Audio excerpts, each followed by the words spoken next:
का वक्त था।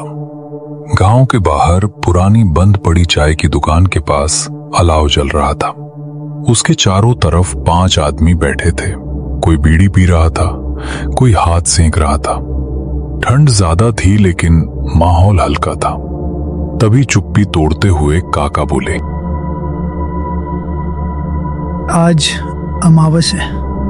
इतना सुनते ही अलाव के दूसरी तरफ बैठा रमेश हल्का सा हंस पड़ा।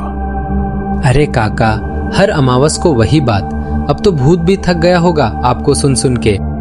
2-3 लोग और मुस्कुरा दिए। माहौल अभी भी नॉर्मल था, किसी के चेहरे पर डर नहीं था। लेकिन तभी अलाव के बिल्कुल पास बैठा एक दुबला सा आदमी जो अब तक चुप था, धीरे से बोला, हंस लो, मैं भी उस रात ऐसे ही हंसा था। कौन सी रात? वो आदमी आग को देखता रहा, फिर बोला, जिस रात मैं कुएं तक चला गया था। अब कोई नहीं हंस रहा था। काका ने ध्यान से देखा। तू रघु है ना? रघु ने सिर हिलाया। उस दिन बिजली चली गई थी। पूरा गांव अंधेरे में था। घर से निकलते वक्त माँ ने कहा था, 12 बजे के बाद कुएं के पास मत जाना। मैंने हंसकर कहा था, अरे माँ, बस पानी ही तो लाना है। मैंने हाथ में घड़ा लेकर बाहर निकला। माँ खड़ी रही। उसकी आंखों में डर साफ दिखाई दे रहा था। जैसे ही मैं कुएं के पास पहुंचा, हवा जो अब तक चल रही थी अचानक थम गई। पत्तों की सरसराहट भी रुक चुकी थी, जैसे रात ने सांस रोक ली हो। इतना सन्नाटा क्यों है? मैं इधर उधर देखा। अंधेरा गाढ़ा था और कुआं आज कुछ ज्यादा ही गहरा लग रहा था। मेरे कदम अपने आप रुक गए। दिल तेज धड़क रहा था, पर पीछे मुड़ने की हिम्मत नहीं हो रही थी। मां ने मना किया था। उसी पल कुएं के अंदर से पानी के हिलने की बहुत धीमी आवाज आई।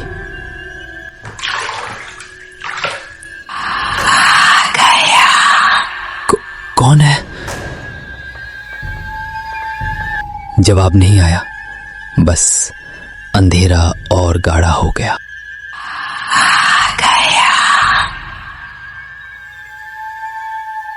आवाज कुएं से नहीं, सीधे कानों के अंदर गूंजी। आज निकल गया। नहीं,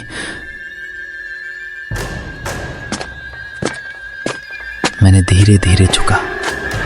मेरी गर्दन अकड़ गई थी, आंखें कांप रही थी। हे भगवान! कुएं से एक औरत का चेहरा उभरा। खुली आंखें, गीले बाल और बिना पलक झपकाए घूरती हुई नजर। वक्त जैसे थम गया। मेरी सांस गले में अटक गई।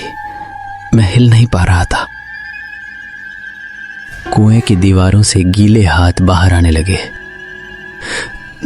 नहीं। अचानक पीछे से किसी ने जोर से हाथ खींचा। छोड़ मुझे। मैं लड़खड़ाया, पैर फिसला और जमीन पर गिर पड़ा। नहीं, छोड़ मुझे। एक पल के लिए कुएं की पकड़ ढीली पड़ी। मैं जान बचाकर भागा। पीछे मुड़कर नहीं देखा, सिर्फ दौड़ता रहा। आवाज पीछे नहीं थी, आवाज मेरे दिमाग के अंदर था। 12 बज चुके थे। अलाव की आग दूर से दिखी, हल्की हल्की कांपती हुई। घड़ी ने बजाया टन टन। और उस रात के बाद गांव में किसी ने कुएं के पास हंसना भूल ही गया।